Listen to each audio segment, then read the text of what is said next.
Not what you interpret. Poor people governor with the truth, the whole truth, and nothing but the truth. So help me God. I'm responsible for what I say, not what you interpret.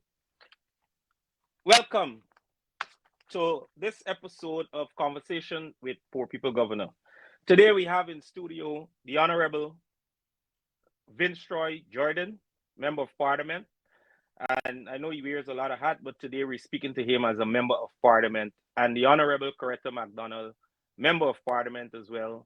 And we're speaking to her as a Member of Parliament. She wears a lot of hats as well. Oh, what is going on in Guyana? Ladies and gentlemen, how are you doing? Welcome to Governor's Show. Hi, good Are you guys? afternoon, Yeah. Governor. Thank you for having me. Good afternoon to your listening audience. Yes, sir. How are you, Miss McDonald? Well, good afternoon to you. Thanks for having me here. I am blessed, truly blessed. I'm a Guyanese, and so I'm happy and I'm proud to be a Guyanese because I stand on the motto that says one people, one nation, one destiny.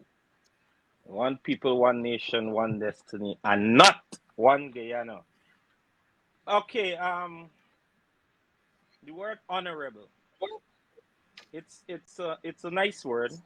It defines a person that the ordinary poor people could relate to and say, well, that is an honorable person, that's a respected person. But then when we look across the aisle to the PPP corners, we have members of parliament that portrays to be honorable or carries the name honorable minister or the honorable president. But indeed, they're horrible and not honorable. And one would look at You 4 know years in. what? You saying something? Yeah, one would look at 4 years in office, and the president have went to parliament once. Now schedule to go to parliament to speak to the nation on high cost of living. Is that by accident? How do we put to our people that a president that claims he care in 4 years address the nation from a parliamentary perspective once in 4 years? How do we tell our people that this government, PPP government, cares? As parliamentarian, how do you respond? Mr. Vince Roy. Well, Governor, I would respond in this way. Parliament or going to Parliament tomorrow to speak to cause as we would gather that much is as a result of his government's incompetence. Because you don't have to wait on a special sitting to come to the National Assembly to address costs of living. You have to ensure that your national budget caters for cost of living and the lowering of such. You have to ensure that your programs within the regional level caters for high cost of living. you have to ensure that your programs within every sector within the different ministries, that it also caters for the high cost of living. And so Ali now coming to play some Pharaoh in the midnight of death is not going to work by saying to people that he's coming to address cost of living. Last year, there were about $6 billion in the national budget to address high cost of living. And let me just back up. The fact of high cost of living is not a Guyanese issue. It is a global issue. And because it is global, it is not foreign to any government. It is not foreign to any parliamentary institution having the understanding that, look, it is a crisis that spill off from COVID-19, from the war in the Middle East, Ukraine, and it is global. And so we understand it. But in Guyana, our high cost of living is compounded with a group of incompetent, headless, and visionless people who listen. And Ali having sat with his ministers and his second vice president, you saw them early in the year in a nice photo, sitting in a living room and finalizing the budget. They knew at that point in time that Guyana is suffering and the Guyanese are suffering as a result of high cost of living. Guyanese expected that in the course of the year, that with an allocation of $7 billion, that the government would implement plans, will roll out certain strategies that it will, over a period of time, cushion what we will normally say the rise in cost of living. And so we expected that from the time we cooperated with them and passed the national budget in February or latter part of January of this year, that by March, there would have been plans and programs in place so as to cushion the high cost of living. And so Ali would not have to come, especially one day, as is dated tomorrow, the 10th of October, to he is Lord and God over everything, and sort of special goodies for Guyanese. What, as a matter of fact, to do tomorrow, from my understanding, is to complete is gross incompetence by now saying to Guyanese that I wake up and I'm going to try to fix what is affecting Guyanese. And so I clearly don't see him something with purpose and something with meaning. He over at Carmichael offices, where his residences, sit down with all we deserve and just read out those things and say, Guyanese, this is what I want you to understand. We're going to give you X and we're going to give you. But he's coming to Parliament tomorrow and with of having a lot of says and all sorts of craziness that he's going to be speaking. And so his intention is to come not only to speak to Guyanese, but to provoke an opposition that is very much steadfast, an opposition that is prepared a nation, having plans and policies in place, having programs being set.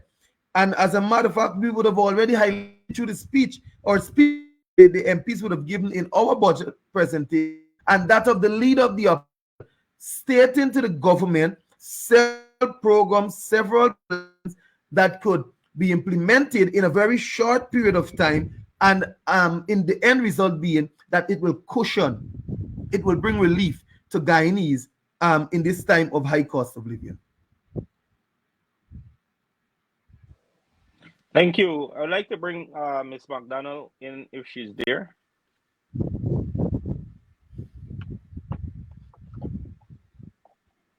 Ms. McDonald is not there. Okay.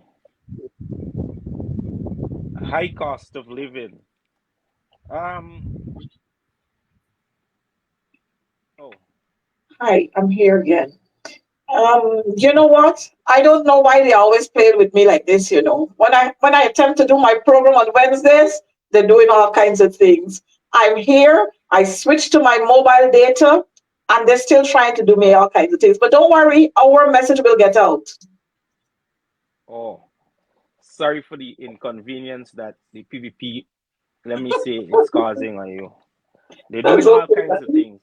Mm-hmm. Miss McDonald, how do you respond to the president uh, appearing to do some damage control for neglecting the Guyanese people over 4 years by coming to Parliament tomorrow to probably say what we already know?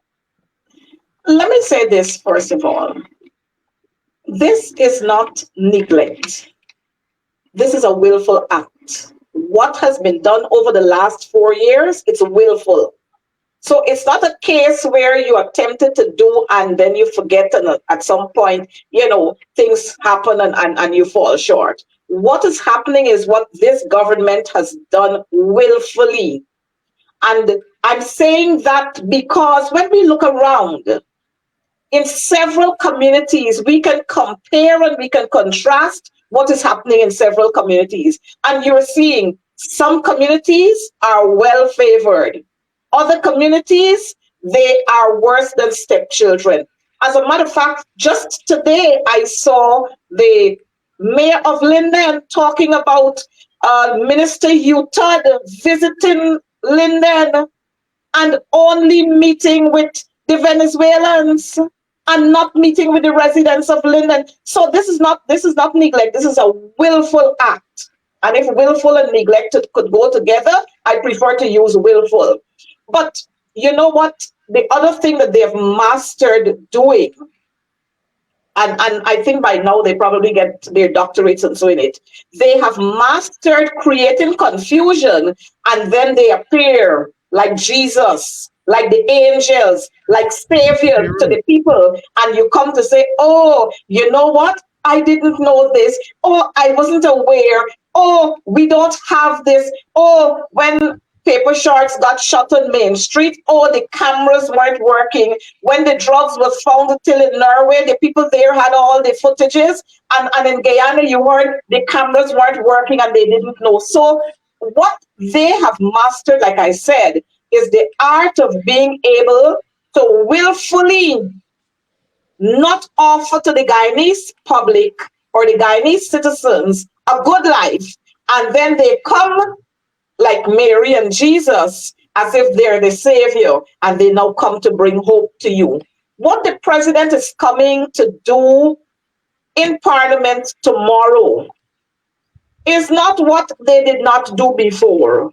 The only difference here is he ain't got the full tact of doing it like Jagdio would do it, Jagdio would come and cuss you out on Thursday and then he return the next Thursday with a whole different story. So Airfred didn't master that part as yet. But I'm not going to be surprised if Airfred doesn't come there to say, one, he's offering, look, my government is concerned about teachers, so we're offering teachers this.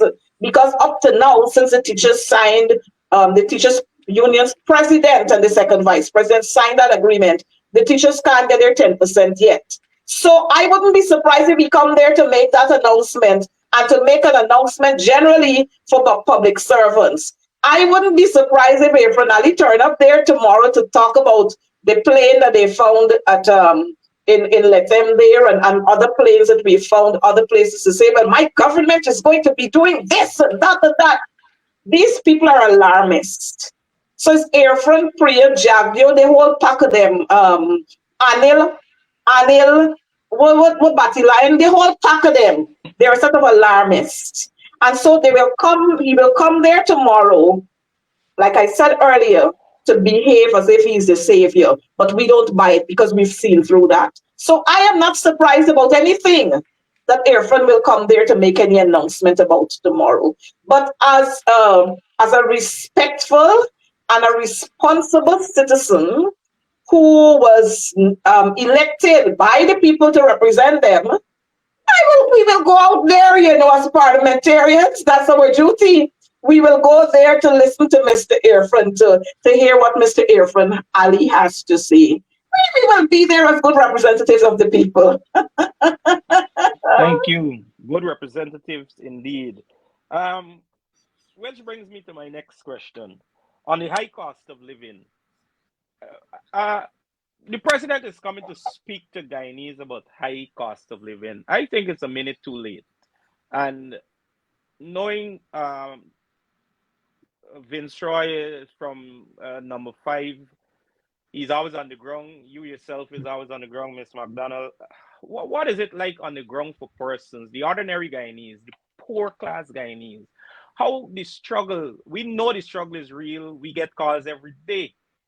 What is your engagements with the people on the ground with the high cost of living? Mr. Jordan. Well, I will put it this way. The people are fed up of having to struggle day after day, month after month, and for 4 years. If we look at it very carefully, the people who are closely aligned, People's Progressive Party, Civic, they are living their best life, with no doubt, their best life. But when you go into the streets and you go into the nooks and the crannies, you will find our ordinary Guyanese, the ones who still got to buy 5 pounds of sugar, the ones who still got to buy 2 pounds of flour, the people who still got to buy 3 Banga Mary, and you got people who still got to buy green pepper and cook. But you see, that don't reach to Ali. Ali, they don't see that, they don't know. Because we go and we see and we feel and we understand what is affecting our people.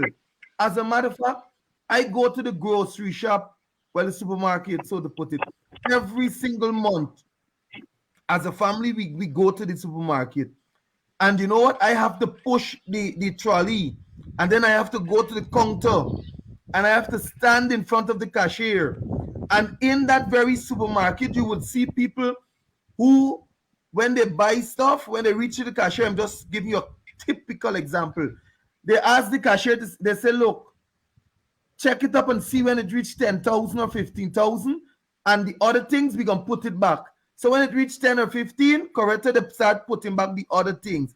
It is not because they don't want it or they're not in need of the others, but they simply cannot afford it. And that is the level our people they have gone to. I want you to understand also that Guyanese just about 4.5 years ago could have walked into the supermarket, a teacher with her salary, a policeman with his salary, a clerk in the public service or the public sector, and they could have gone and purchased as much as they wanted and had everything that they need, because at that time the government understood that you need to compensate workers not only for what they do, but their pay package must meet the level to the prices that are in of commodities in the supermarket and elsewhere. And so our government skillfully, and they might talk a lot about David Granger and Winston Jordan, but all aside, they saw it fit to put public servants into their pockets 77% over the 5 years, so that it would cushion as they go by year after year and budget after budget, so that they can meet what is the demand in the grocery shop or in the supermarkets. But if you go to the streets now, and I've been going to Bushlot, I've been going to recently I went to Champagne Creek, Myconi. I was in Bath Settlement, and you know what the people are saying to us? I was in Forty Village, Seafield, and the people are saying to us that they cannot afford to live. That is how terrible it is. They cannot afford to live. And when you cannot afford to live, comrade poor people, Governor, you're in a terrible place. And so Ali coming to say to Guyanese whatever he wants to say tomorrow, Ali put on the table, which I know don't go past 8 and 9%. They're specialists in 6 and 5%. So I don't expect, and I wouldn't want public servants to be anxious over anything, because they wouldn't go. I would challenge them to go past 10 and 15%. Of course, they would have already said in the contract for the teachers that was signed that should public servants receive anything more than 10%, Yeah, the teachers are going to receive it. They're setting them up to know that, or it is a setup to know that you're not going to go past 10%. The case closed. It didn't pass it 10%. So there's nothing that you should be anxious about, you know? And so the situation, to wrap it up, of my understanding and assessment in the fields, is that Guyanese cannot afford to live.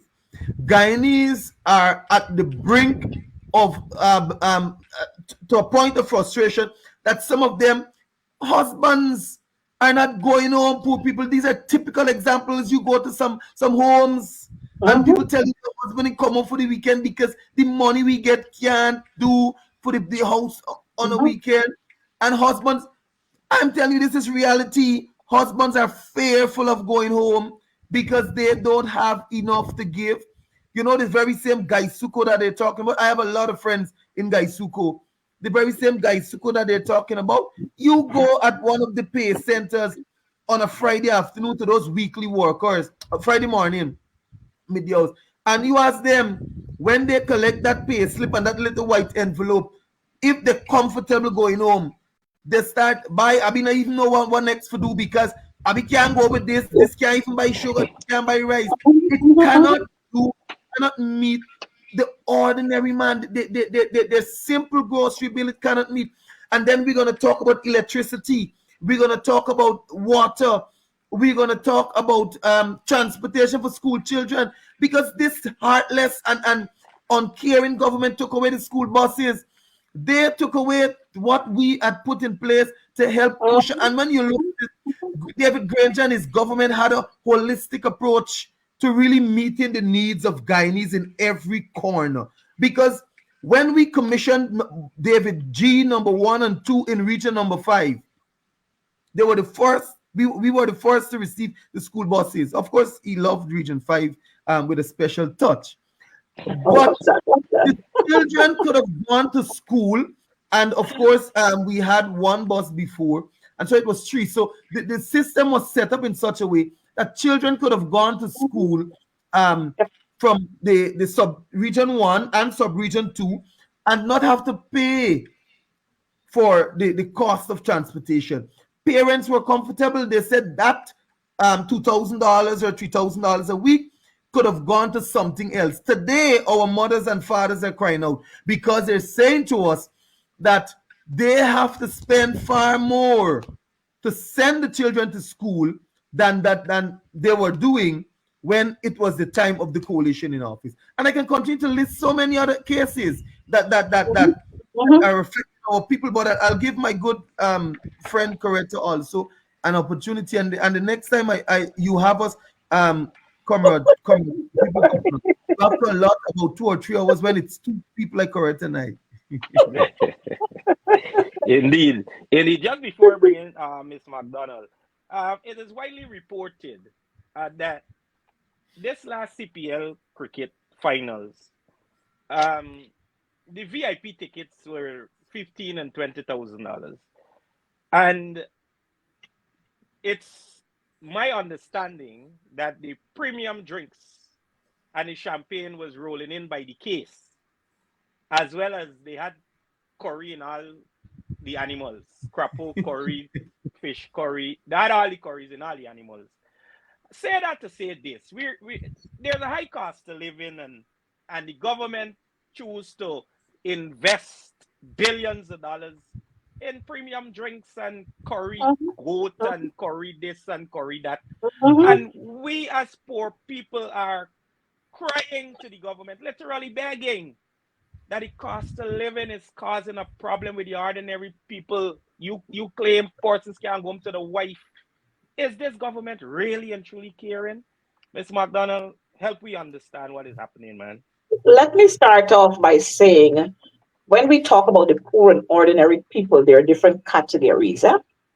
We got the pensioners, who all they depend on is that almost $40,000. And you know how those numbers reached there? It was because of the coalition government.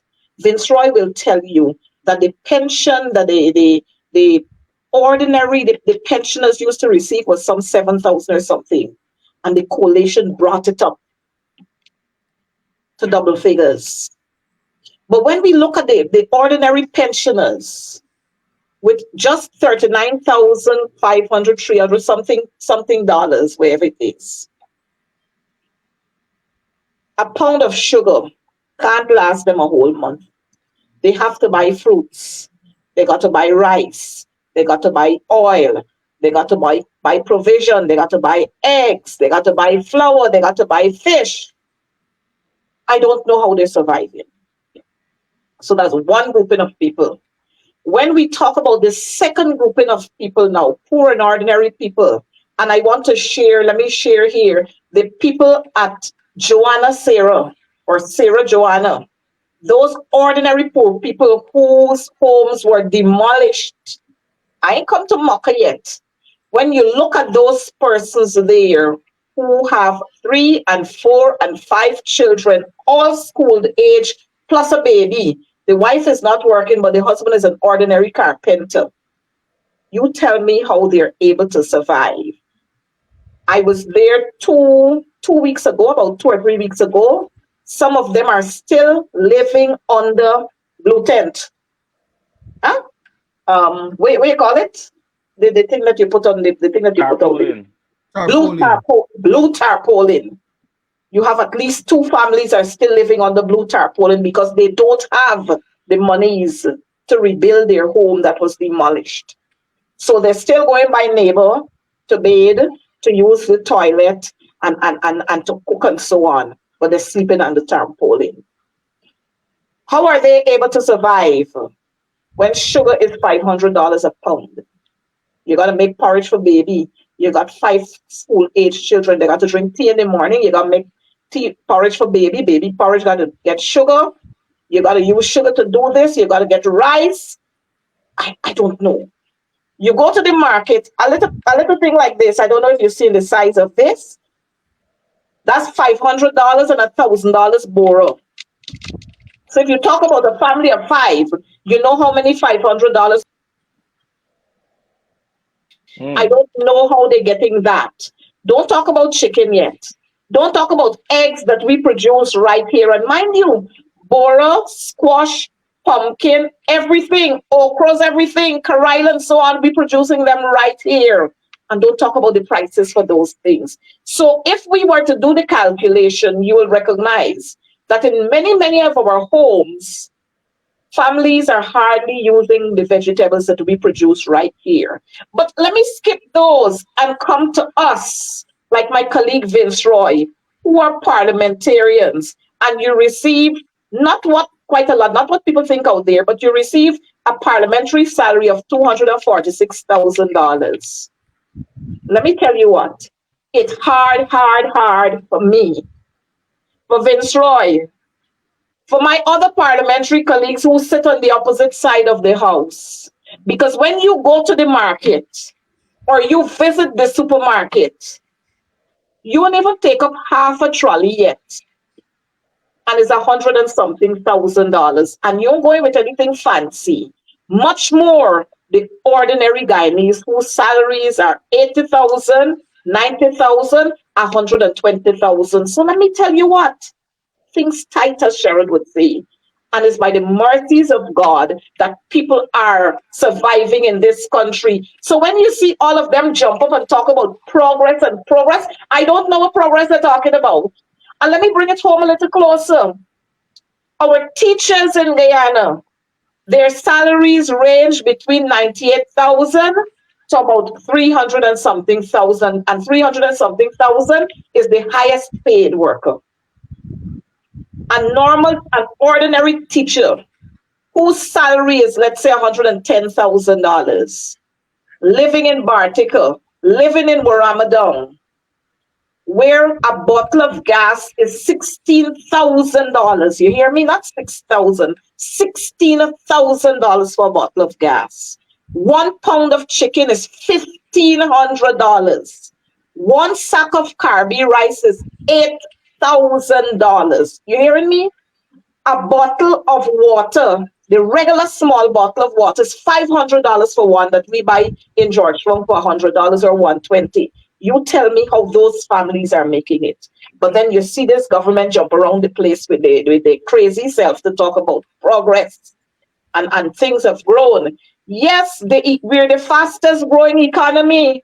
We're the little Dubai, but people punishing here more than ever.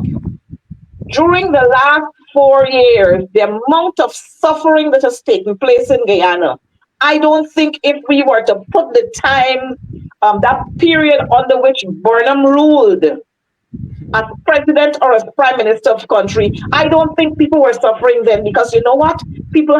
They had then black eyed peas, split peas, everybody they planting something, and everybody neighbor they giving them something. And so people were surviving.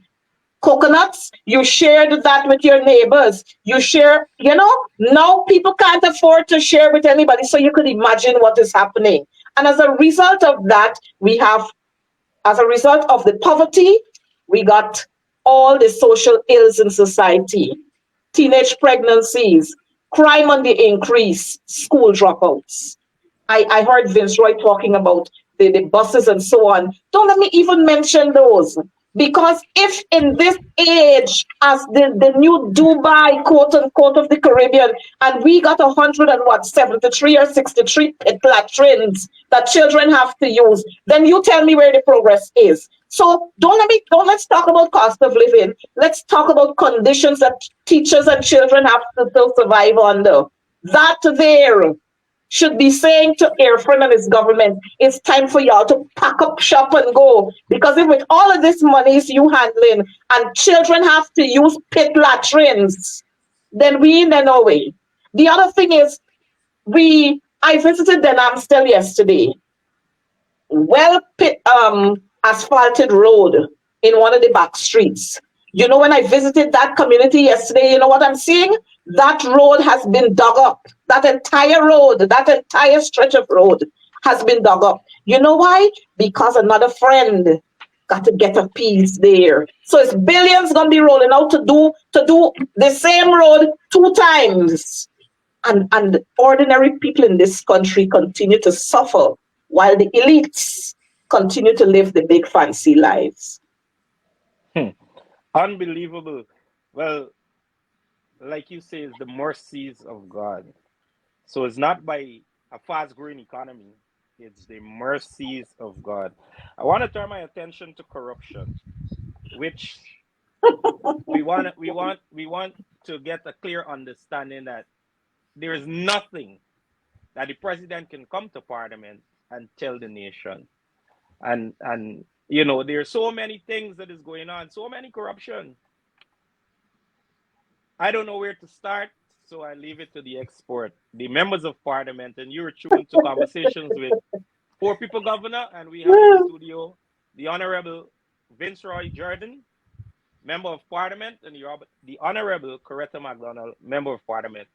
Mr. Jordan, corruption. Well, sir, I think when you say corruption, the people over at Rob Street just clap. When we say corruption, they just be rejoicing. Oh, yeah. You're talking about we, yeah. That's my name, yes. Because every single ministry, every single sector, every single agency, with no apology, in Guyana is corrupt. Preach, my brother. Every single one. And I like the zoning. Ministry of Education. I like the zoning on my area of shadow. But I'll touch on a few others. But when it comes to Ministry of Agriculture, I believe Irfan wanted to come to Parliament should tell us about those 5 or 6 audits that Zulfikar Mustafa has initiated, and you can't get no result from them until a day like today. Let him tell us about the $50 million at Albion Estate that turned into $600 million to fix a panel, powerhouse, the control room. Let him tell us about the sugar that they said went missing at Rosal Estate, and that the 2 managers were fired. Irfan got to tell Guyanese Why on earth, when the coalition speak about corruption at MMA, ADA, that it is only then they know they got to suspend a staff for 6 months. It is only then they know that Zulfikar got to come to listen to farmers and ask them if they have any issues with lands and disputes with lands and leases and any sort of issues with regards to the board. Irfan got to tell us when he come to the National Assembly tomorrow, how come after the Minister of Agriculture left a meeting with farmers at MMA ADA just a few days ago, that after that he initiated an audit into land leases and issues with rice farmers, and a prominent member of the board of MMA who appears to be the chairman of the board. He is the chairman. He is the general manager for MMA. He is the proprietors for the lands. He's everything at MMA. And how come that person could have sold 115 acres of lease of lands that belong to the state, lease land to a prominent rice farmer in Maikoni? And these are the levels of corruption that when you begin to speak about it, you know what people say, insiders turn up. When you talk about corruption and you go to the same agency and the Regional Democratic Council, the engineer getting contracts. Well, Jagjo spoke about it in Region 8, but this thing is nothing new. Jagjo got to come to Region 5 and see the engineer getting contracts. Allegedly, the vice chairman and chairman of the region, they're getting contracts in different names with friends, families, and favorites. Senior officials of the RDC, they're getting contracts. Everybody building a road, building a bridge, building a street. And you know what is the big problem now? Is that works that were costing just about $8 million under the coalition to build a street with the same material, same size, and so on, according to the estimate, contract engineers estimate. It is now $40 and $50 million for the same street. It is money for the boys. Contractors who woke up early in 2020, August the 3rd, when after Ali was sworn in on the 2nd, installed, they woke up on the 3rd and they became contractors. They suddenly knew that they have special skills. One, they call him Tupio or Tupie, whatever they call him. $900 and something million, $800 something million, 600 something pump stations handing out to people who barely could talk on a talk show. And we find that these are the very close friends and favorites of the People's Progressive Party. We find that some of them are brothers and sisters. You move around the country and you would understand that several of the contracts, and it is alleged again in Region 6, in the latter part of last year, they gave out a number of contracts, and out of the contracts, people had to go to Freedom House in Main Street, and they had to, that is in Region 6, and they had to give notes they had to agree that when they would have received the monies, they were going to give back. So you got to give a certain percentage back to Freedom House. And this is not the people on the street coming to tell us this, my brother.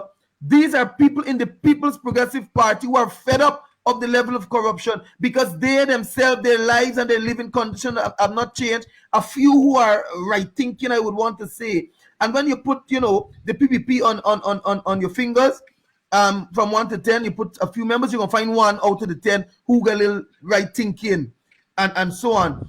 And the people would tell you when they go to distribute cash grant right here in Region 5 last month or the month and a half ago, I had to snap out of some comments and some posts from ordinary Guyanese living in Bath, Settlement, Cotton Tree, Belgium, and those places where they went to distribute the money. And the people said that they ain't get none. They never know when they went and take down the names. They never know that PPP suddenly sharing money. But they put a list. My neighbor get because she is this one niece. My friend get because she's this one uncle. And you name it. And when you come to the bottom line, the haves continue to have. They have not continue to not have nothing. And that is the trend. That is the normal. So Ali got to tell Guyanese, when he come tomorrow in the National Assembly, how he's going to fix this nonsense of, because it is obvious that because of the high level of corruption, it takes away from the reality or the real measures that the ordinary man is supposed to get. It takes away from the economy. And so when you have a budget, and you have a budget of $1 trillion, but then a large portion of it goes out in infrastructural projects, and a large portion of that goes out into feeding into corruption. It therefore means that a huge chunk of the budget is really prepared to go into the hands of the friends, families, and favorites, coupled with those flatterers on the side. And so they all receive, but the ordinary man doesn't receive, my brother. They are left to suffer. And Ali got to understand that Guyanese no longer waiting like 1989 when I was born, or in 1990s or those years. People got to wait on somebody to come and write a note and tell them corruption is in Guyana. We see it every day on social media. It is evident before our eyes. We see it in our very communities. We see it everywhere we go. And so Ali must understand, if he is going to come and speak to Guyanese tomorrow and to tell them what he wants to say, that he must first justify how corruption and all the other irregularities that is happening in Guyana would, one, be dealt with. And as a matter of fact, you have to tell Guyanese how it reached to the point. How it reached. But you know what? I am very much sure that Ali cannot say anything to that regard. Because if the vice president knew that the one engineer from Region 8, I think was 28 million or something, he don't collect the money. And if he knew that he did that and he collect the money, why he didn't sack him? Why the vice president didn't sack you or say, but you know, he come on his press conference and he say, you know what? He has a choice between keeping the job or making the millions. And with, although he has a choice, he's still on the job. You check today, he went to work. And Guyanese are seeing that. And you know what is more troubling for the PPP? Is that the people in their own community. Look, I went to Champagne Creek. The people said to me, they said, MP, we're glad you come. This is a predominant Indo-Guyanese and PPP supported community. But I recognize, and the coalition recognize, the People's National Congress, of which we are a part of, we know for a fact that this corruption, it cuts across every sector. It doesn't matter whether you're supporting the PPP or not. This discrimination, it cuts across every sector. It cuts across every race, every religion. It knows no boundary when it comes to the PPP. So I went to Champagne Goodly one afternoon, and the people begin to pour out. And I had to go back, and they begin to pour out again. The one sickly man said to me, he said, they used to get health visit every single month, twice from the coalition government. A boss and members from the public health department used to go in there, treat them for diabetes, you know, you name it, whatever it might be, test the pressure, the sugar, the whatever it might be, deal with them. He said the school was falling down. The coalition built it, a brand new primary school. He said the road, and Priya Manik love to talk about who building school and who building school. But I want to go to Champagne. She used to live very close to Champagne. She just got to cross the river to the other side, and she would see that the coalition built that school. When you go to the top part of Champagne, of which we know, the people said, MP, it overmarked, things not regular, because they said and they worker can't get his cash grant, but all them family and friends for the 10 days, they get them. You go to the bottom side, and they tell you they can't tell the last day that the PPP, they visit the area, you got leaks on the street. The one Susan Rodriguez and Colin Cole is talking about effective and efficient Sheikh Bash. Sheikh Bash is the waste of everything since he went to GWI. He needs to get packing as if it was 2nd of August 2020. When you ask the people about the cash grant, who received it, who didn't receive it, it was everybody who is not affiliated to the PPP, although they support the PPP, did not receive it. And so, my friend, Guyana is in a very, very dark place. I was talking to a young man the other day during one of my walkabouts, and the young man said, things dark. The guy, you know, they normally use this slang, it dark up here. And so he was washing cars, and, you know, I was trying to encourage him. And he said, he ain't get no work, he ain't get nobody for give him anything, nothing. And the government doing as they please. So he said, MP, things dark. So I'll end on that note, things dark. Dark indeed. Things extra dark. Miss McDonald, I know, I don't know if you could fit in there, but you know, Mr. for people Jordan now, yeah.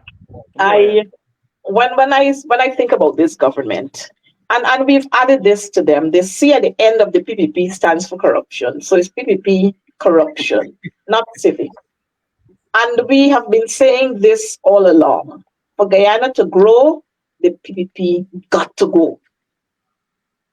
When you talk about an audit, the audit that was done at the Natural Resources Ministry, which talks about Exxon, I'm sure you remember that, $211 million US that was written off. $211 million. Airfront must come to Parliament to tell us about that. Who gave an ordinary public servant the authority to write that off? And you know what he got? According to them, 15 days suspension of 15 days. And they said 15 days pay was taken away from his salaries. I can't prove it and you can't prove it, so we don't know if it happened. $211 million cannot be accounted for, you know. That audit came down to $3 million. 3 million US. Now somebody needs to tell us where the 211 went and who gave the authority. Not the minister. The minister claimed he didn't know anything about it. An ordinary public servant, he claimed did that. Airfront must tell us about that tomorrow. Airfront must come to Parliament to tell us why Bamia Primary School can't finish up to now. And they've asked for additional monies. You know, they took away St. Rose's from Courtney Ben. They took away, I think it's one of the secondary schools on the highway, Dora or somewhere there from Brian Tiwari, because they claimed they couldn't finish the work in the specified time. They took it away from them. But Bamia, the people who got the contract for Bamia, they're still holding the contract and they're asking for more monies. Airfront must come to tell us about that. Airfront must come to Parliament to tell us why the Namstel police station was awarded, the contract was awarded for 90 million, and now that contract has been extended 2 times the amount. He must come to tell us what happened in there. Airfront must tell us why one company could win 40 contracts to provide pharmaceuticals in this country. Airfront must tell us that. How come one company could win 40 contracts when they had a whole lot of companies who made their biddings there? Airfront must come to tell us why we have so many schools that are being constructed. And when you look at the construction, you want to know if it's some little boy or little girl, they're playing with mud. You know, when you're small, you play with mud, you're mixing mud with water, you're making mud man and mud girl and so on, and mud house. They must tell us. Airfront must come to tell us why those things are happening and nobody is being sanctioned.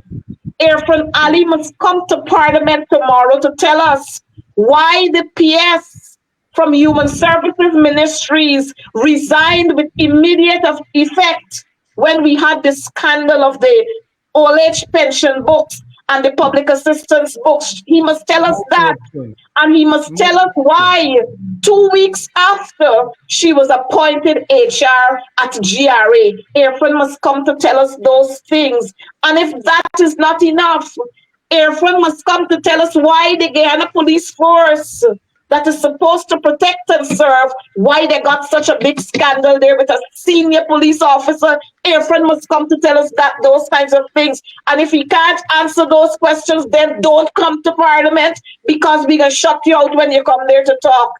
Airfront must come to Parliament to tell us why he cannot up to today appoint Yonette Cummins and Roxanne George. but he wants to appoint Clifton Hickens. He must come to Parliament to tell us those things. And so we understand where the corruption is and where the corrupt people are.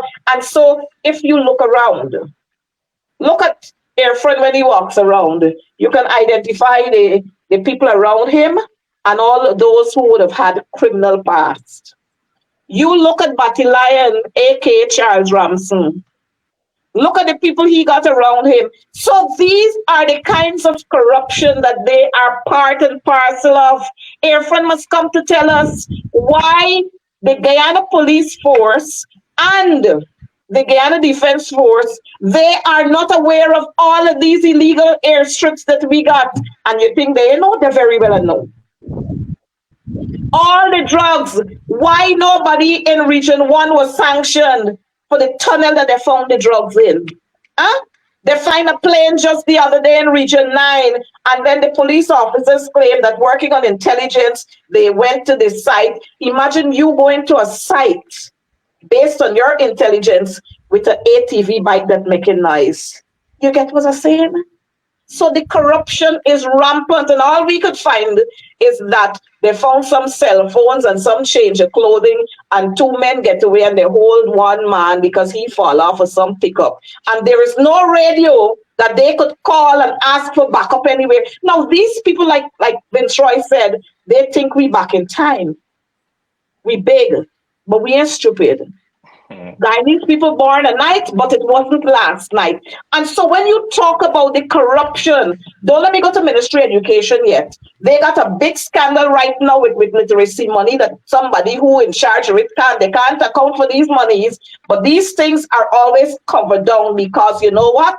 Is a somebody here getting a payback for somebody so and somebody so. I remember we had another incident in education where you had all these glorious books that they made that they called the big books for the nursery schools. Plenty wrong spelling. As a matter of fact, let me finish with this. Plenty wrong spelling, wrong pictures. And those big books were scrapped after hundreds of millions of dollars were used, to produce them. And up to today, you don't hear nobody get sanctioned for it. Then we had the exercise books. Vince Roy, you remember? The exercise books with the wrong tables. The exercise book with the wrong wording, with the wrong information in it. You won't hear nobody get sanctioned for it. Well, of course, we can't get nobody sanctioned because if Priya could stand up and say she is a preposition, then you understand where we are. But the corruption is rampant in Guyana. And the corruption is from the top. So we can't beat up the man at the bottom. The corruption starts at the top. And if you remember, policemen have been saying, well, I just got to go collect the bag for me, boss, man. I just got to go there and collect the bag for me, boss, man. And who's your boss, man? Some senior police officer. And so here is where the corruption continues under the PPP. So what we had between 2015 and 2020 was a little ease and press and comfort for the Guyanese people. But you see, after August 2020, y'all remember what happened? 2 days after, might have been 1 day after, big cocaine bust. And so this is saying to us that anywhere the PPP appear is corruption. Anywhere the PPP turn up is corruption because that's their livelihood. You forget the interview with Vice News? Huh? With Sue, that some of us still looking for. We're still looking to find Sue to sue. So if the corruption is there, then you could imagine ministers, like Efren must come to tell us how many contracts his brother-in-law get. He must come to tell us that. Efren must come to tell us about all of these monies that they're spending on the false pretense. That's why he must come to tell us this MOM or wherever it be. They must come to tell us about all of these things. Efren must come to tell us, and Priya Manikchand must come to tell us why on World Teachers Day, October 5th, not even a pencil you couldn't give to the teachers. When you're spending all monies all over the place, Wild West doing all kind of stupidness, they must come to tell us those things. So the corruption is a big mess. You know, when you get bees and they're reach a certain size, you're happy because you can call the bee man to come to get the honey. The corruption under the PPP it oversized. Let me say that. It's oversized. So the only thing to cut them off, like Nigel Darumlal, I remember he said in Parliament that they're bringing bangles, they're bringing a whole container bangles. The only thing to cut off the corruption with the PPP is to put the whole pack of them, including the man who collected the law books. All of them, you must put bangles on their hand. That's the only way corruption will stop in this country. But it's corruption and more corruption and more corruption and plenty more corruption in Guyana under the PPP. So Irfan must come to tell us those things. I hope he's taking notes, or somebody who's listening to this program, that they're making notes of what we're saying so he could include that in his speech. But let me tell you what, he wouldn't come to tell us that. He will come there to say, oh, they tried to rig the elections.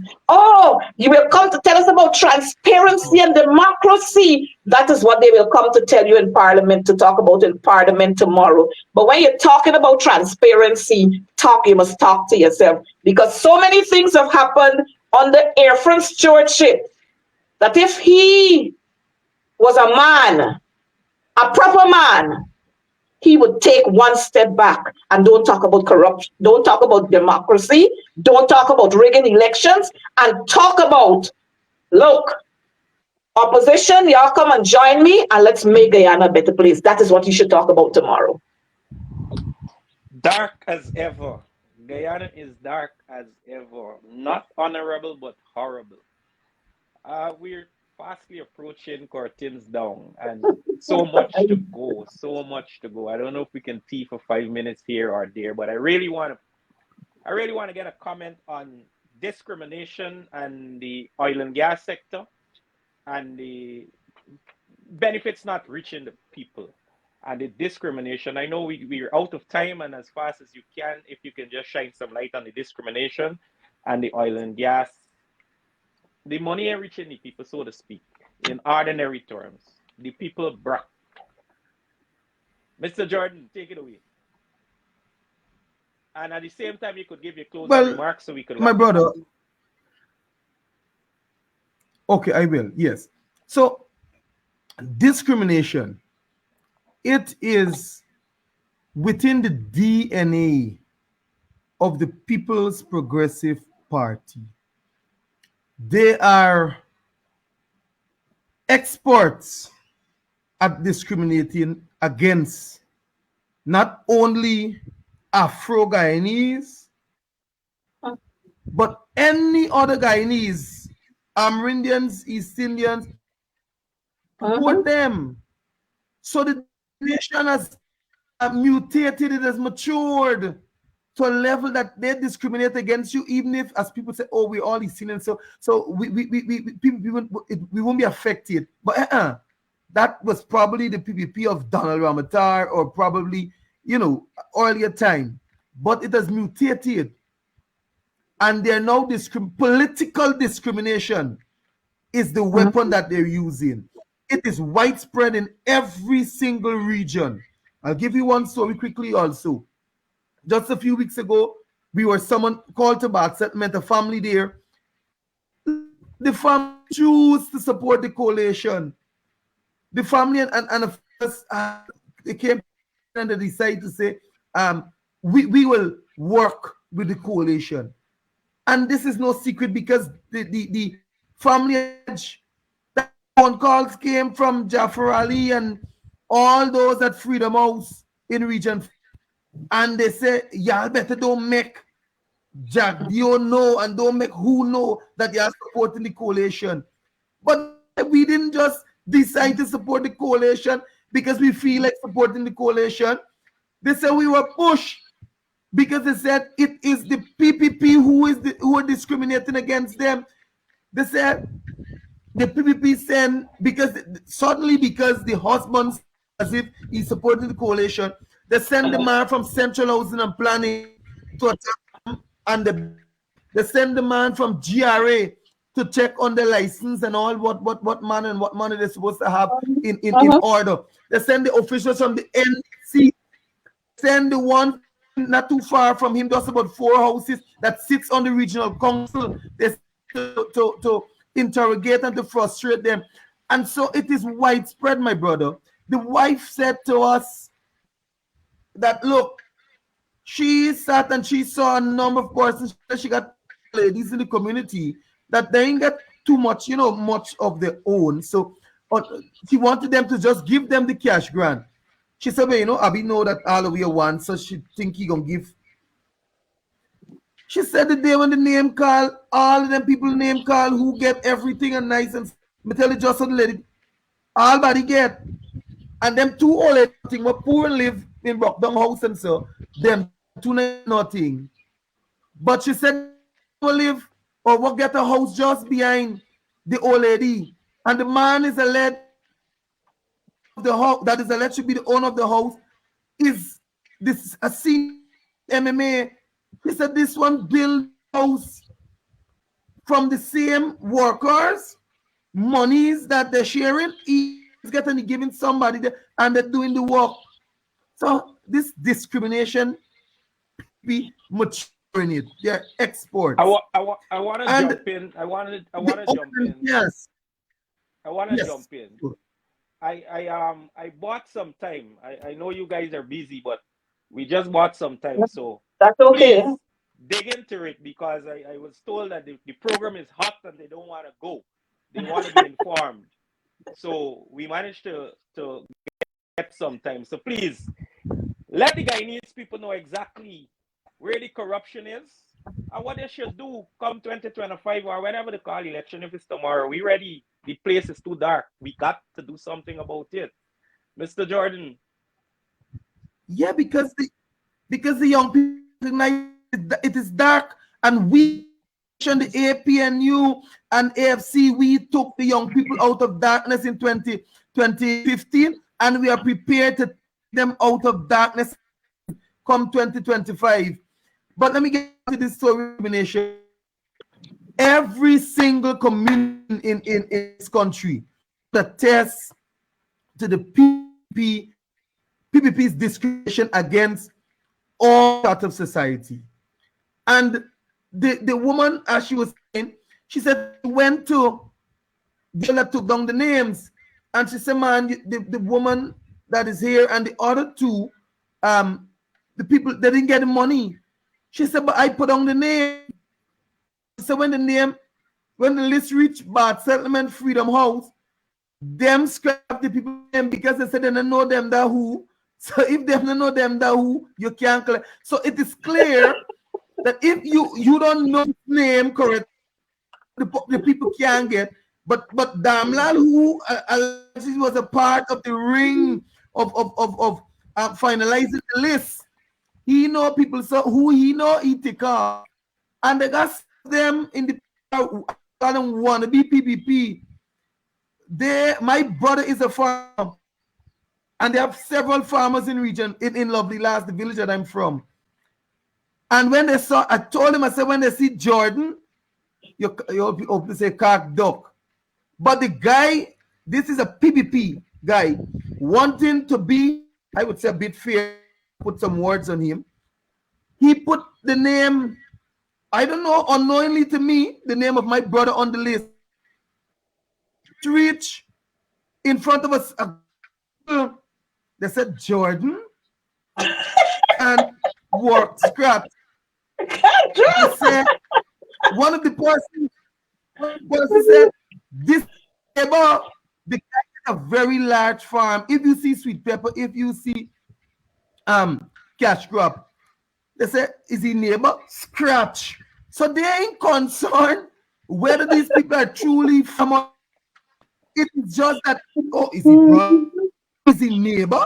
Is he treat with the MP live? Scrap. And I think about farmers. One of the young man is a cattle farmer of East Indian descent, but he lives in my street. Scratch. Discrimination. And so saying Guyana to wake up and understand the discrimination does not only at African Guyanese door, it knocks at every single door once you're not supporting the People's Progressive Party civic. I want to touch, before I go to oil and gas, because it is in my mind, it is flowing. You're talking about corruption. Corruption is not only about this money and the irregularities in government office, we got political corruption that Jagdeo must never again speak about corruption in Guyana. Jagdeo has no right to speak about he has no right to speak about free, fair, whatever election or his government. I can recall that it was Barrett Jagdeo, the second vice president of Guyana, who had to apologize to the daughter of the late Mrs. Jacobs, whose name appeared on the voters list for the nominated. When they went to the place where the place of polls, the office of the returning officer, where we had to submit the. I don't know if you remember the video. The fighters, they brought police, even the females that were with me, and they wanted to submit their list first. And when they submitted their list, I knew something. And Jagdeo, since he opened him out, he just talked about that one, Carol Smith Joseph, and that. But she's political scientist in her own right, and she understands the election machinery. And so we sat and we said something is amiss. Jagdeo and his people, they put a set of dead people name on the list as nine. I get funeral program right in front of me, and the woman name on the list. I said, but this woman buried before this whole thing. This woman done, dead and gone. May her soul continue to rest in perfect peace and rise in eternal glory. In rising glory. But the point I'm making is that Jagdeo cannot speak about any form of corruption. He should not step into fair, transparent election when we are remembering the 47 or 49 ballot boxes on the East Coast, when we are remembering the dead people that as vote, when oaths of identities, when we are remembering all the persons who would have migrated and they voted, when we remember the list, then chief officer who provided the evidence that Guyanese are overseas and they would have voted on the day of election. Jagdeo must not speak about free and fair election. Ali speak about stealing election when it was Ali's list of nominators, when 90% of them across this country in the last local government election, persons were writing to GCOM asking for their names to be removed from the list because they never signed the list. Jagdeo never speak about stealing election when it was the PPP who tried their utmost in many of the areas to coerce persons to sign lists, walking around with lists, but lists of development and to bring about relief in communities. And know this fraud that of nominators. Jagdeo and Ali must never be given the chance free and fair election in Guyana when they are the chief architect in stealing and rigging, and because they know what they would have done, and they have done it in such a manner that they think they get off at 2020 elections. But let them know that we are vigilant. But that apart, I just wanted to let Jagdeo know, he mustn't go there and speak about free and fair elections when they actually start. They as a matter of fact, beginning now up the machine that they have already started to set up how they would rig the 2025 elections. And they're having a big fight over at Freedom House because one man won't go now and one man won't go until the end. And so it's a big fight. If you go now, we stand a chance of not losing so badly. And if you go till then, we're going to lose more bad. So you must not people. So their plan is that they're trying to buy time to fix this whole thing. But even the people inside of the People's Progressive Party are fed up of the nonsense that is going on. This oil money reaching nobody who are ordinary poor people governor. It ain't reaching the people in Wismar and Mackenzie, the ordinary man. It ain't reaching the people in Albaistong. It ain't reaching the people who are in Cow Dam in Region 6. Boys Avenue, proper, let me just come out properly. Reaching the people in Belladrum and Buxton, it is definitely not reaching the people in Perique and Freedom Hoop. It is not reaching right in my region in Bushel and Bath Settlement, because they are saying to us that they are not enjoying all that these people are talking about. They ain't seeing it. They're not feeling it. You understand?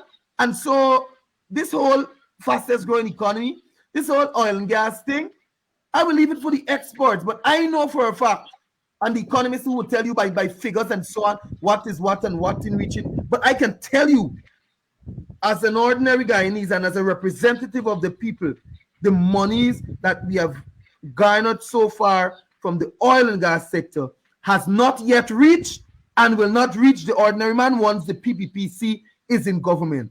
And so I say for Guyana to go, as my comrade leader would say, the PPP must go. And I end by asking Guyanese to organize, to put on their 2020 vision, to put on the set of a rational thinking Guyanese. And once they can see and comprehend and vote for the APNU at the next general and regional elections, and support a coalition that hears them. Thank you. Well said. Ms. McDonald, over to you. Well, you know, poor people governor, when you talk about corruption and discrimination, that's the PPP right there. And so I'm going to start off with talking about those pink slips. They got people right across this country who can show you thousands upon thousands of pink slips that they're still holding in their hands from since COVID time. When they issue those persons pink slips, knowing fully well that they're not going to give them any COVID relief. So when you talk about discrimination, they're right here. And everybody could tell you about discrimination. And like Vince Roy said, the discrimination for the PPP, it ain't got face, it ain't got color, it ain't got race. Anybody who not with them, you're going to be discriminated against. So we got the pink slips. Just after they got into government in 2020, installed into government in 2020, we saw the blatant and wanton dismissal of thousands of public servants. You remember that? Public servants who got PhD and all kind of thing, simply because they presumed that many of those public servants, they are linked to the coalition. They were dismissed. If you want to talk about discrimination, look at what is happening at the University of Guyana, our premier, highest learning institution. We got the University of Guyana, and rather than this government boosting up our University of Guyana, you know what they've decided to do? They come out with the Gold Scholarship scheme that allows them to thief. The Gold Scholarship, they're giving to all kinds of universities in India. Some of them ain't even got no recognition. If you go to Canada, you can't carry the certificate there because it's not recognized. If you go to the States, the same thing. So they got all these universities in India, all these universities at IFLOT. They probably got it at Lenora by now. All these fake universities who they're giving monies to and offering them. But you got the University of Guyana, and you're not looking to expand this university. Now, if that is not discrimination, then somebody else tell me what is or what isn't. Let's look at the Critchlow Labour College. Robert Possard went to the Critchlow Labour College. Critchlow Labour College gave him a second chance. And you notice what they're doing to the Critchlow Labour College? Because that's the college that offers ordinary poor people children a second chance if you miss it at the secondary school. And they have stopped the subvention since Barry Jagger was president that they offered to the Critchlow Labour College. You know why? Because you got some people there like Lincoln Lewis and Norris Whitton when Coretta McDonald sat there as president and so, who they can't bring nonsense to. So once you toe in the line with them, your institution will suffer. Let's look at recent as the GTU. Look what they did to the GTU. The judge ruled in favor of the teachers. You know what Anil and his government and Airfront did? They appealed the decision of the judge. They're appealing that. We have the appeals decision going. So that there again is discrimination. And you know what they jump out to say? Oh, the GTU's issue. It's political. It's political. Mind you, in 2018, our issue wasn't political. But in 2024, it's political. So they've discriminated against the GTU. They cut off the Jews from the teachers. The teachers didn't pay the teachers' Jews not being remitted to the GTU anymore. Discrimination. Let's look at what has happened at villages like Liverpool, Lancaster, Manchester, Ulverston, Alness, Salton, Hoxtyle, Brighton, Eversham, all those villages, 43 and so on. Discrimination to the max. Those farmers there, they have suffered when we had the flood. And you know what? When they bullied them and they got the president to stop there, as some folks would say, the presidents to stop there. You know, when the farmers started asking him questions, you know what he said? He didn't come here to hear that. No, these people got to tell you about their concerns. They lost crops. They lost the livestock. And you know what?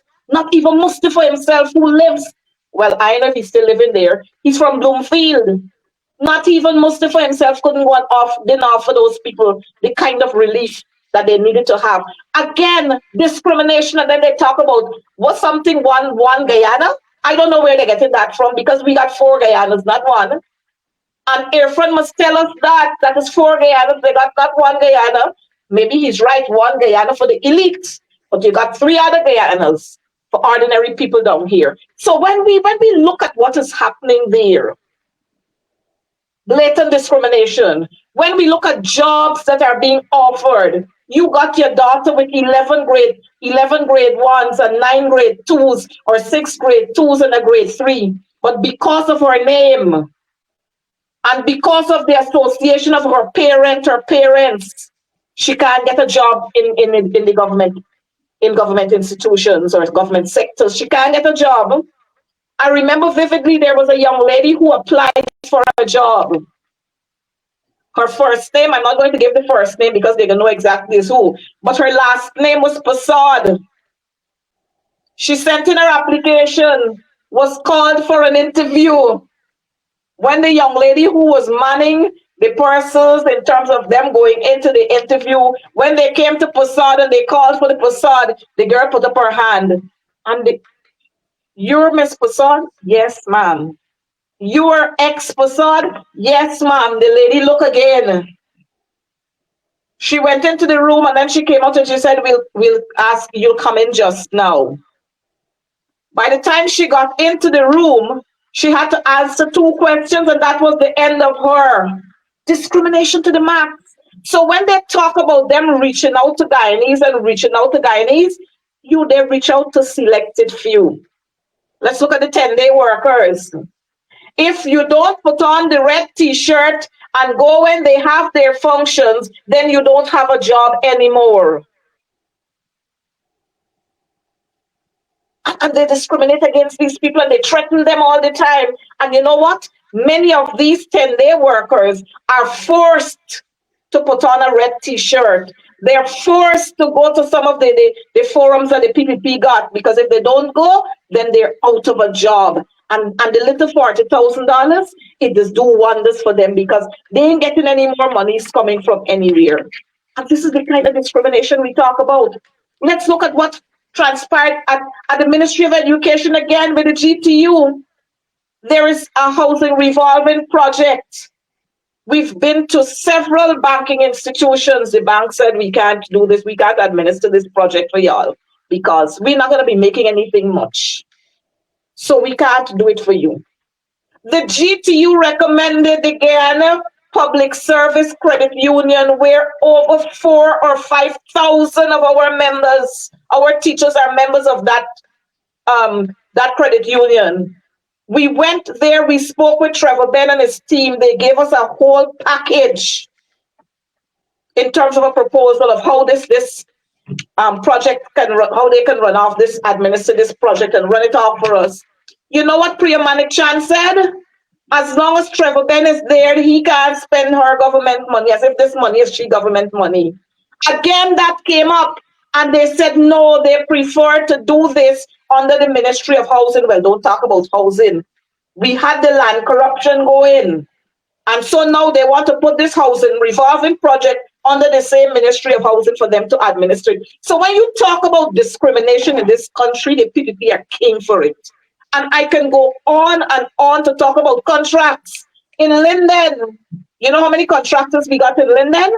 But it's only a selected few could get contracts in Linden, and they bring persons from outside of Linden and give them work in Linden.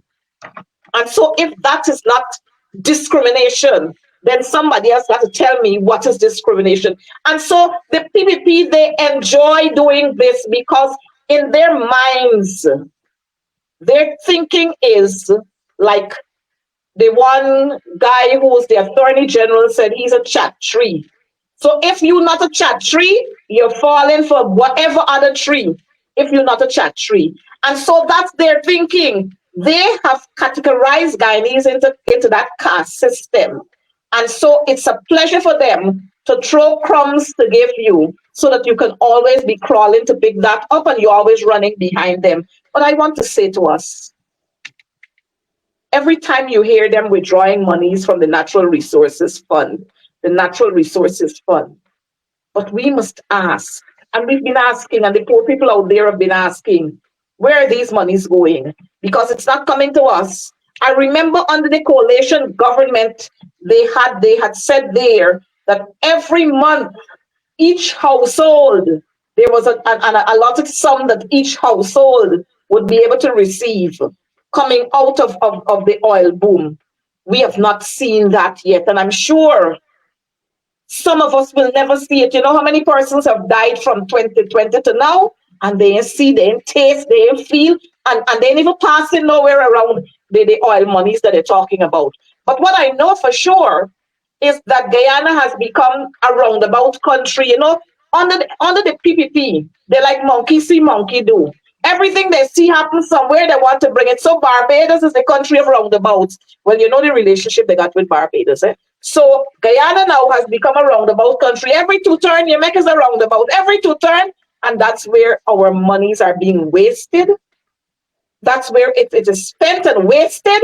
And friends of good friends of the PPP, that's what they get. They get their drawbacks from that. And like Vince Roy was saying, every time you get a contract, you have to pay a percentage to Freedom House, and whoever the minister is, his allies will be there to collect his percent. And that is why corruption will continue to be rampant in this country. Because if you bid for a contract for $90,000, let me just put it roughly like that, and then you have to take out from that 90,000 10% to offer to Freedom House, and then you got to give somebody else 10%. You understand why we having buildings that are cracked, buildings that are half completed, buildings that are only shell, and you don't have anything else because the monies can't do. And that's what the PPP are about. And I hear my colleague talk about Priya Manichan. You know, I have to talk about her every time. I don't care whether she say I'm obsessed about her, but I got to remind them very often. I don't be obsessed about women. I don't get no kind of excitement thinking about women. But when they do foolishness, I gotta talk about it. And if it means every time I gotta talk about it, I have to talk about it. So Priya and your goons, I'm not attracted to Priya in any way. Priya nowhere down my line.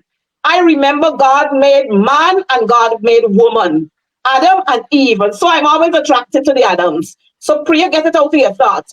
But I want to say this. When you talk about the corruption and discrimination, you go to the Ministry of Education, you're going to see how many of our senior education officers who have been sidelined. You got, and I'm going to call the names, you got Carol Ben. She was appointed ACEO primary. You know what Priya Manichan did to her after a few mornings? Redesignated her to ACEO. She still kept the ACEO position, but she was redesignated or reassigned to health and family life. Now, Carolyn do not study in that area, you know, but she has been shifted in a corner there because when you're at the primary level, then all the grade 6 results got to come to you. So you would know who child do well and who child at top of the marks, so that didn't do well at the top of the marks, so they're sending them to Queen's College. So they pull her off of that. You got Marcia Paddy, another senior official at the Ministry of Education, not a sideliney. Well, let me talk about the late Genevieve Whitened. You all know the story. Genevieve Whitened stayed for 7 years as the chief education officer and was never confirmed. So when we talk about discrimination under the PPP, it's widespread. Everywhere, every ministry you got it. But you know what? They instill fear into these workers. And so many of these public servants, they don't want to come out to talk about them openly. But when you meet them in their little groups, you hear them talk about it. Don't talk about what's happening at the prisons. Don't talk about what's happening at the Guyana Defense Force. In the Guyana Defense Force, I just learned that when you become a lieutenant and so on, you're no longer entitled to duty-free concession and so on. And I want to know is who giving people these kinds of authority to change all of these things. Imagine you have a lieutenant there who went through the course.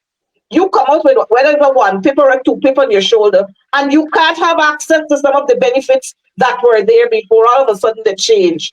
And so we want to now balance off all of these agencies. They want to balance them. Ethnic balancing. The same thing in the Ministry of Education. Discrimination again, where the chief education officer said to some of the officers there who completed the cadet officers program, and he sent them back to their schools. And you know what he said then?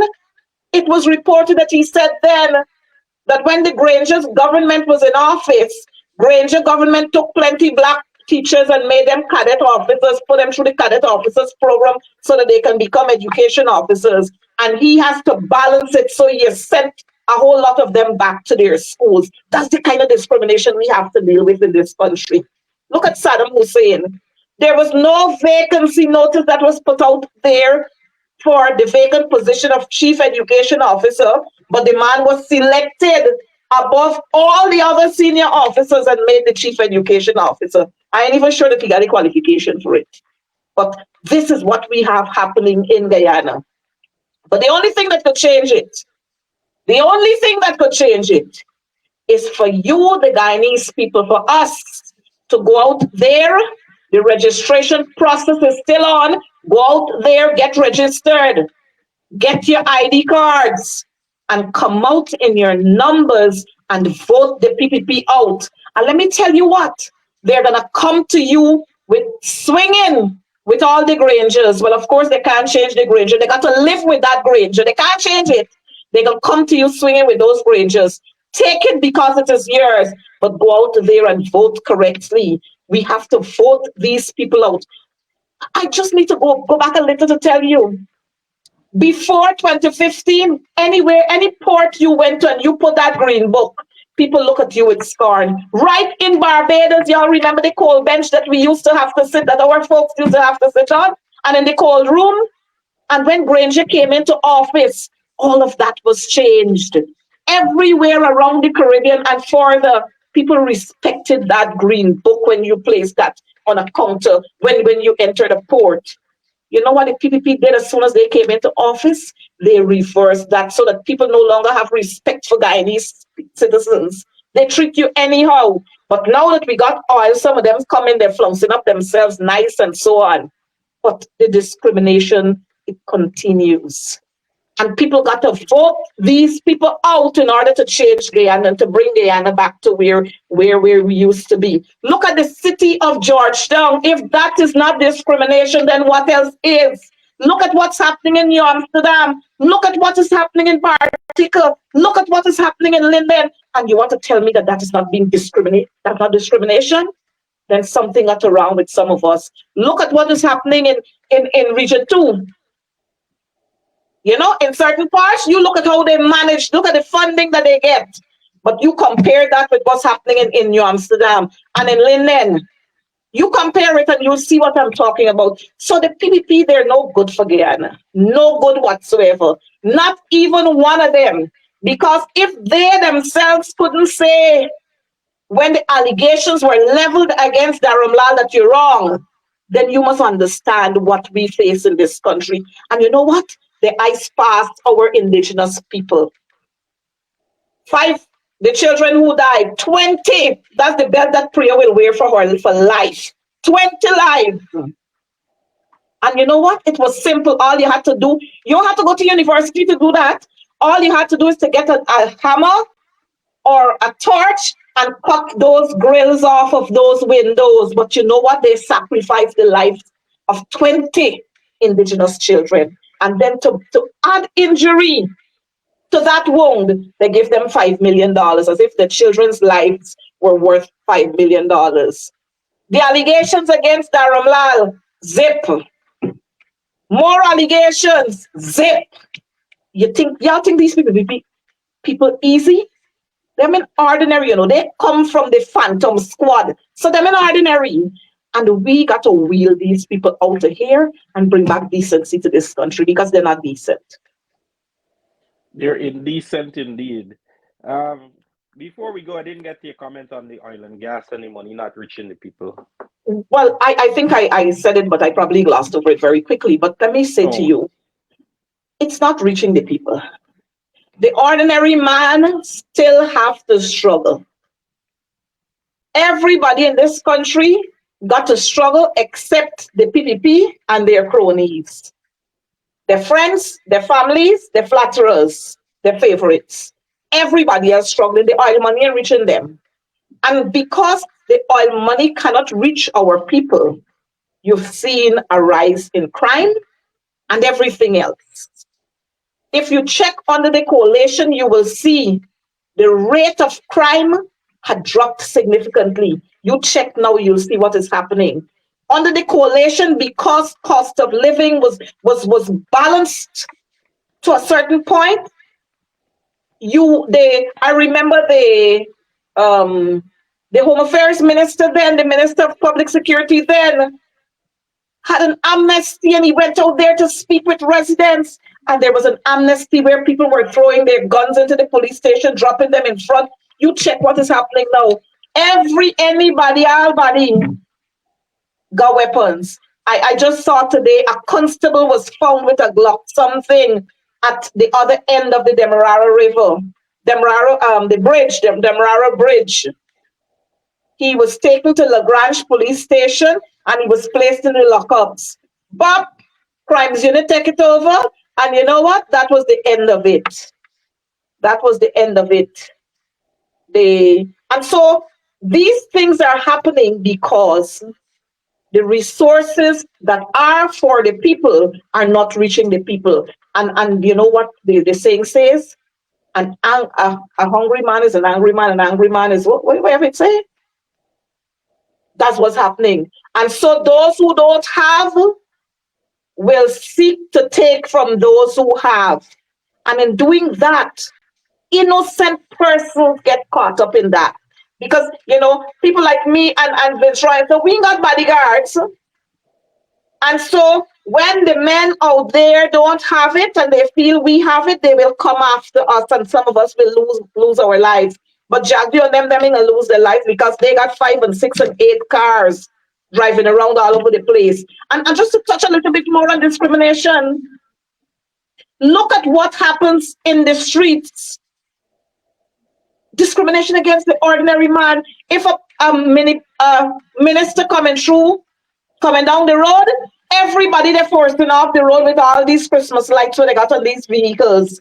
Minister got lights. Minister son got lights. Minister daughter-in-law got lights. Minister granddaughter got lights. All of them got lights. Discrimination against poor and ordinary people. All the side chicks and everybody get lights on the vehicle. And they're bulldozing you on the streets. You got to pull in. And the thing is, our streets have become so crowded now because of the amount of vehicles that we have here. But yet, These people are bulldozing you when they're coming through, and you have to stop whether you're gonna hit somebody else's car. They don't care, but you must clear the way. And that in itself is discrimination against the ordinary people, because I don't have lights like you, and somebody else don't have lights like you. And so these are the kinds of immoral acts and unauthorized and illegal acts that are being perpetuated against the ordinary Guyanese people. So the oil money is not reaching us. So things tight plus the dark. Things dark and tight indeed.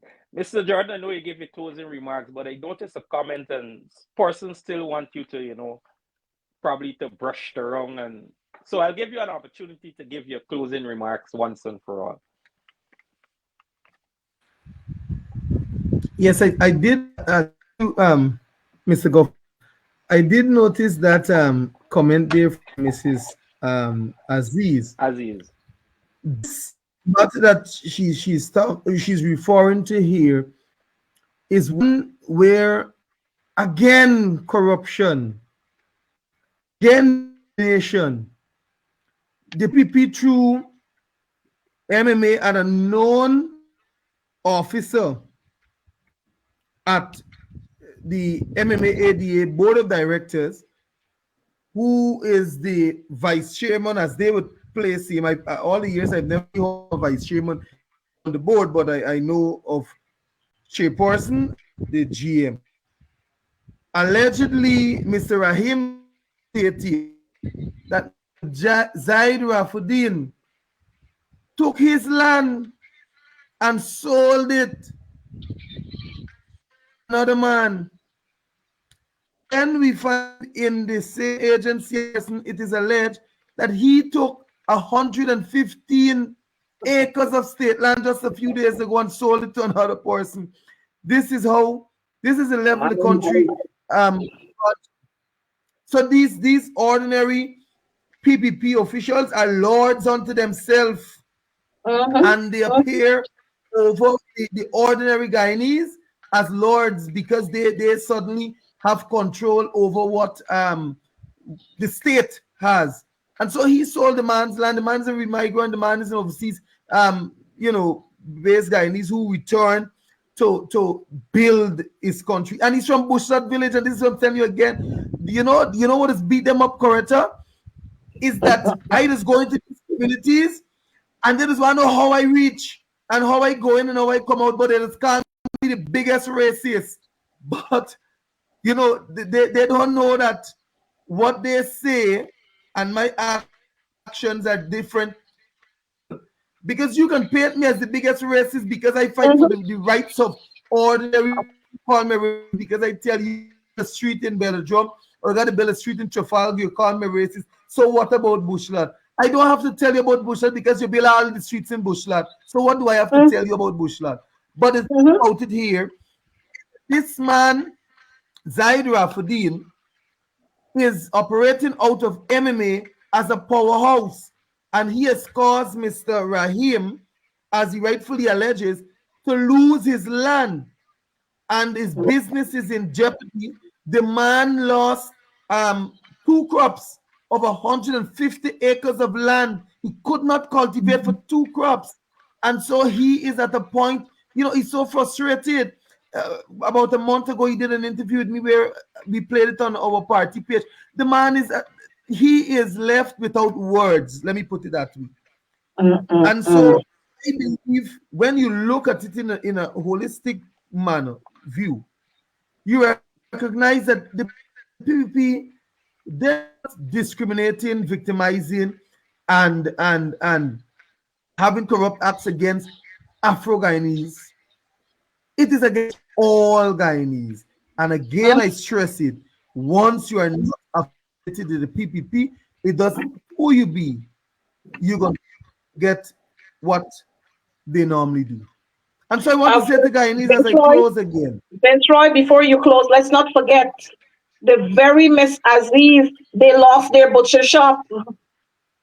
They lost their butcher shop. Well, all of Guyana would know that it is the People Progressive Party Civic who own the butcher shop of the Aziz, Mr. Jamal. who's a rice farmer. And the leaf came, he lost hundreds of kills and hundreds of acres. I spoke about it in the National Assembly. To date, he has received not $1 from the government. You know why? Because he support the APNU AFC. Mr. Aziz, with his butcher shop on the road, trying to make a living with wife and as a family and surviving on the butcher shop and the meat and the beef and what they do, and she do other side jobs with the eggs and so on, and make the lovely plantain chip. You know, poor people go from nowhere, come and gotta buy some for you so that you can take it back. But they try their best, and we know the names are on record, and we see the corruption against the pants nest. It is the Guyana police force who destroyed the file with the young man who set the shop on blaze. I want them to know that we know who is the young man. I know he's fronting himself as one of the best PPP operatives that they could have. But I know the leader always talk about it. When you see them shielding under the PPP, you must find out why corrupt or you know, they have some dirty past, some wicked, evil thing that they would have done. So he did a criminal act. He's a criminal, and we know him, a resident of Bushland, and we are waiting for the right time to put our hands on him. But the Guyana police force, at the command of this, the very head of the force, those in high command who are corrupt, and we know the ones who are corrupt and the ones who are good officers. They instructed that the file be destroyed and the matter not be pursued. And so the man, it just went, you know, wash out. But we know, and the people are now sensible and vigilant and wiser. Mr. Governor, give me 1 minute. The people of Bushland are saying they were wrong to burn down the butcher shop of Mr. Aziz and Mr. Aziz because they now recognize the true PPP. And you know what some of the people in Bushland are now saying?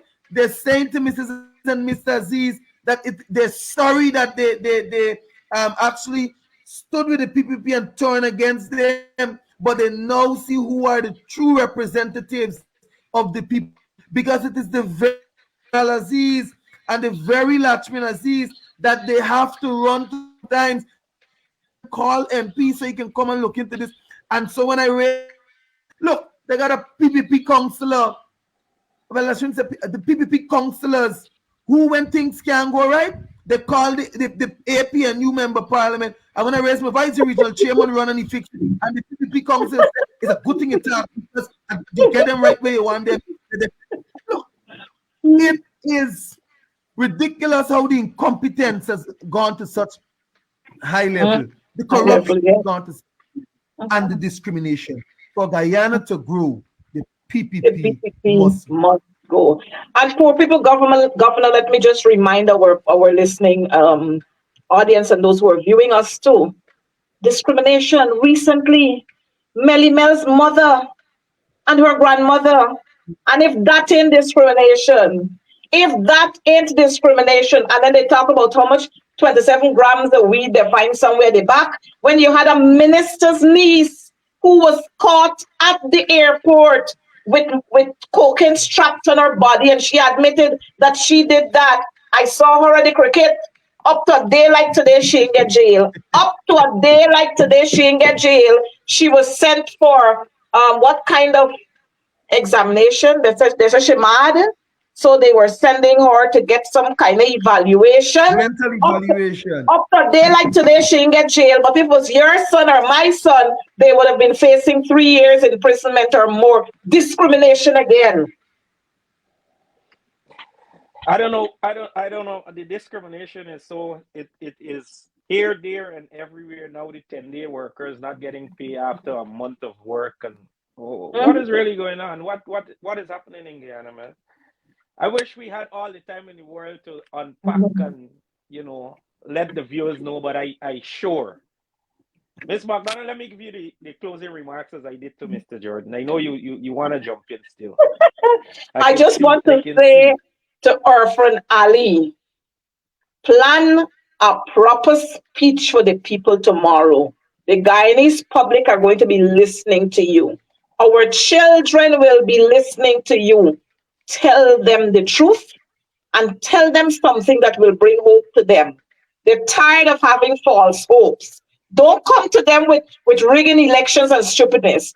Tell them how you're going to restore the buses. Tell them how you will give breakfast. We got plenty monies now, and we want breakfast for all the children, not some. Tell them how you're going to restore the textbooks, the exercise books, the jump up what Priya doing there with she preposition self. It ain't making sense. Tell them the truth. Tell them the coalition couldn't build secondary schools because there were too many corrupt actions where we had to go now to redo all of those secondary schools that you left there, including the multilateral schools that Burnham built. And we had to go there to rehabilitate those schools and to build primary schools and build nursery schools. So don't come to tell people how much schools you build because people can't eat schools. Tell us that you have fixed, you have knocked down those latrines, and the teachers can now flush toilets with the click of a finger pressing a button down or you pulling a handle down. Tell the people when you come tomorrow that y'all fix the water walls at Westminster Secondary School and that y'all fix the business at President's College, the School of Excellence. Come and tell us that tomorrow. Don't come to us with trash. And so, in closing, for Guyana to grow, the PPP must go. Must go, they must. Viewers and supporters, what a discussion. We went beyond to educate and to inform you guys. Thanks for listening and thanks for being with us. And Miss McDonald and Mr. Jordan, thanks for taking time out of your busy schedule. I know we went beyond, but thank you a lot and hope to see you soon. Love you all. Stay well. Bye for now. Bye-bye.